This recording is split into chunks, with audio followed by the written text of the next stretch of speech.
Hello, welcome back to the channel. In this video, we are going to be talking about the Teen Wolf movie. So, I was very happy to find out when this movie was initially announced. I was really excited to see these characters after so many years past their final season. So, the fact that I got this opportunity was just really nice. I will say I don't think the movie is perfect, but I do think that there are definitely a lot of positives, which would definitely make me want to rewatch this film again. And also, if you were a big fan of Scott and Allison, I would highly recommend watching this as well because they're really the key pieces in this film. Without further ado, if you haven't watched yet, please click off, watch the movie, and come back. But let's get right into the spoilers. So, what I really liked about the start of this movie was how they reintroduced a lot of the characters. I think my favorite aspect would be about Liam and Hakari. The way that they go about showing the Nogitsune's return is actually pretty cool to me, and it has always felt like a weird plot point that they never really address in the show. So I'm glad that this was a huge element at the start of the movie, and that is of course what happened to the firefly that the Nogitsune was contained in, I guess, and the container that the Nogitsune was also in. That always bothered me that it never came back up. It was never in like the background of anything. I was always wondering like who has this stupid firefly? How is it being protected? Like stuff like that. So I assume that it was in maybe the vault of the Hales beforehand, or maybe Deaton sent it somewhere or something like that. But somehow, some way, I mean, Liam's the one that is in charge of protecting the Firefly from being released again. And he apparently also knows this character of Hakari, who we don't really get any background on at all in the entire film, so that's kind of disappointing a little bit. But I will say, overall, for the opening scene, I think that worked very, very well. Similarly, with the introductions of all the other characters, I really liked how they went about showing a brief glimpse of where different characters are at, what's going on with them, and they did the same thing with Derek's son as well, showing us who he is in a little bit of a brief moment too. That being said, I feel like there are elements past this point that I'm not as happy with, but it has nothing to do with, I guess, the main plot point or the main plot line. It has more to do with some other elements of the story that I think I'll get into in a second. Now, let's get into what I would classify as the bread and butter of this story, and that is, of course, Allison's return. I think that is probably one of the two big pillars of this story, right? We got the Nogitsune and we got Allison. Those are the big pieces going on here. There's also like the slight mystery of who is the person that released the Nogitsune in the first place, although throughout the movie he's not really present, so it's kind of weird how they chose to go about that. But Allison's return.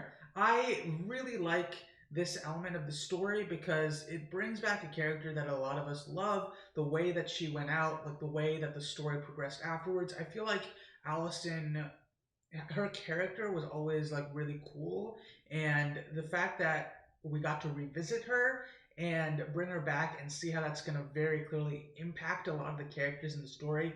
I really like that element because her mere presence in the story is like a tidal wave for all of the characters and how their lives are going to be affected moving forward. So I really, really like that. And it really shows that there's a weight behind this story beyond just the villain needing to be stopped. Beyond that, though, I really liked the choice of how the Nogitsune was manipulating her. I really liked the return of Allison's mom. I liked how her anger was being manipulated and how she kind of had selective amnesia about different elements. So I thought all of that was really cool. And I really liked how Scott was the one to have to bring her back and all of that. I thought it was done very, very well. I do think that the focus on the Allison Scott dynamic also created less reason for some of the peripheral characters, and I think that there could have been a lot more done, especially with her dad, right? Her dad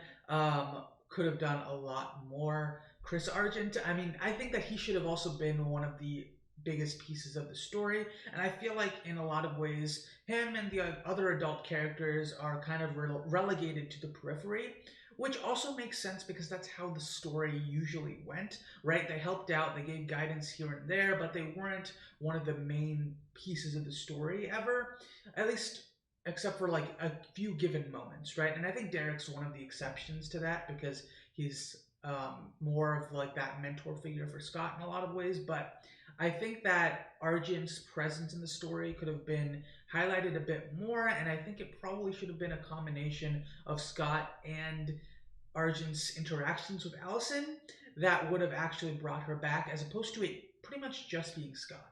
Let me know your thoughts on that. That's just my thoughts on what I think could have been maybe changed a little bit. I don't know if they could have really fit those elements still in such a short period of time. Now let's step off the Allison train and shift over to the Nogitsune.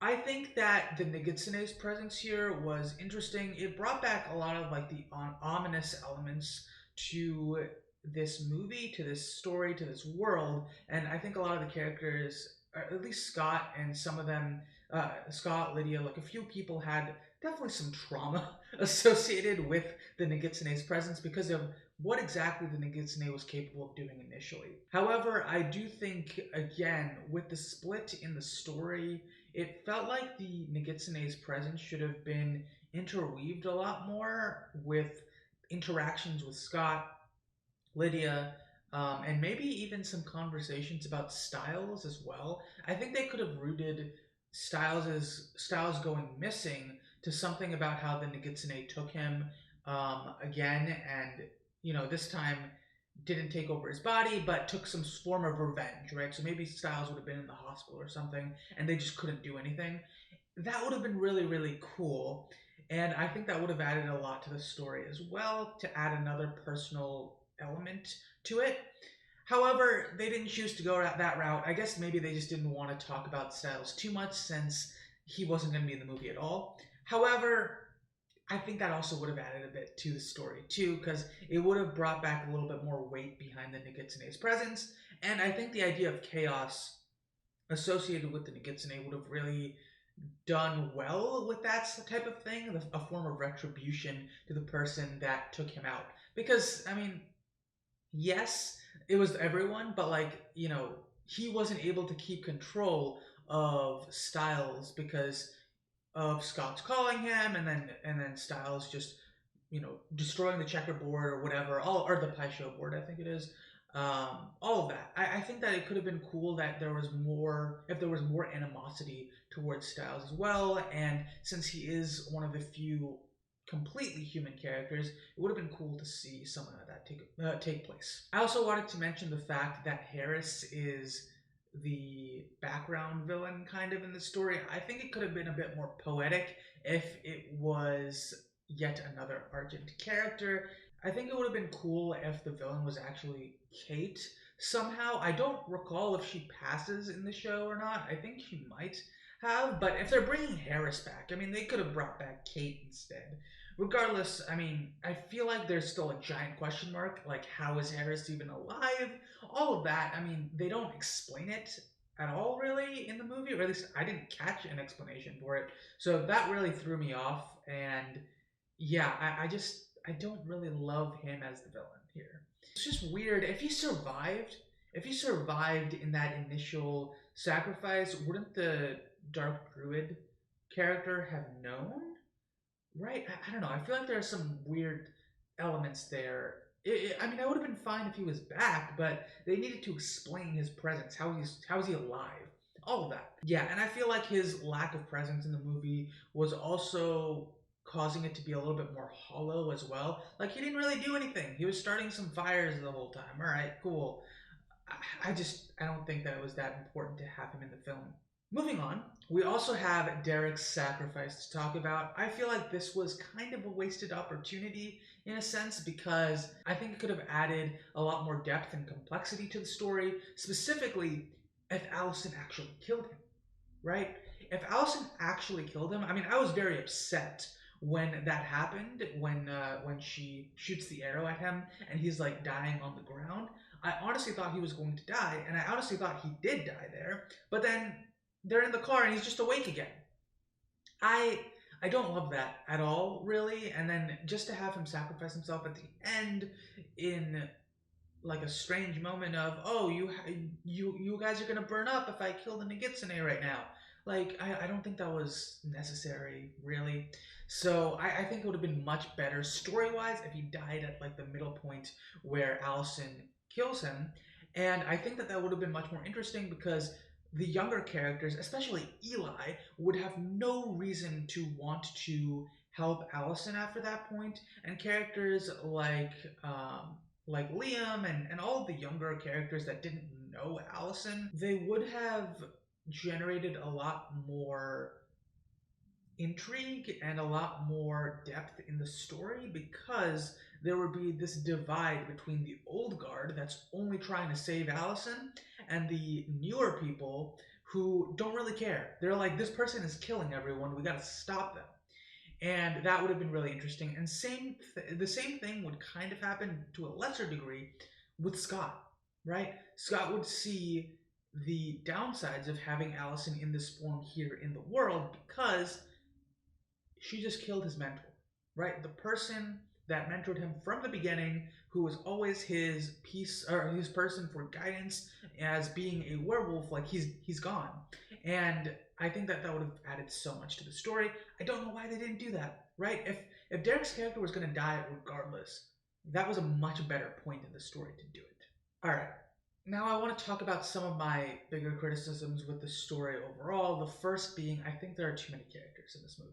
I really enjoyed seeing all of these characters again because I love all of these characters.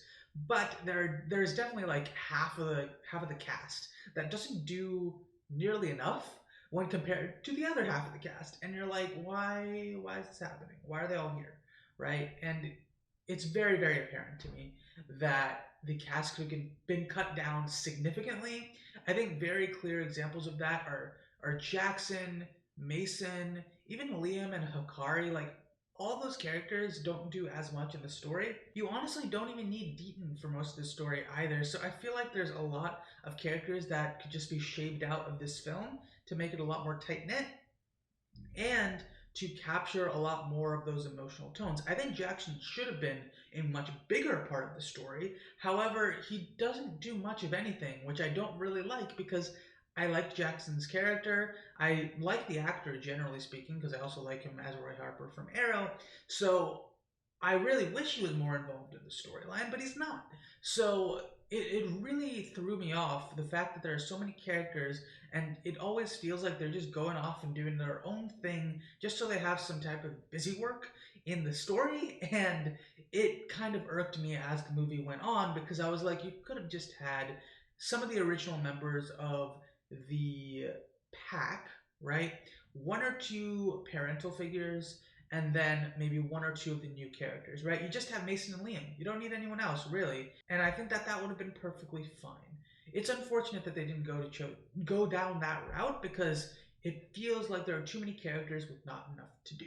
Finally, I feel like there is definitely a few shortcomings with the way that they chose this narrative for this film.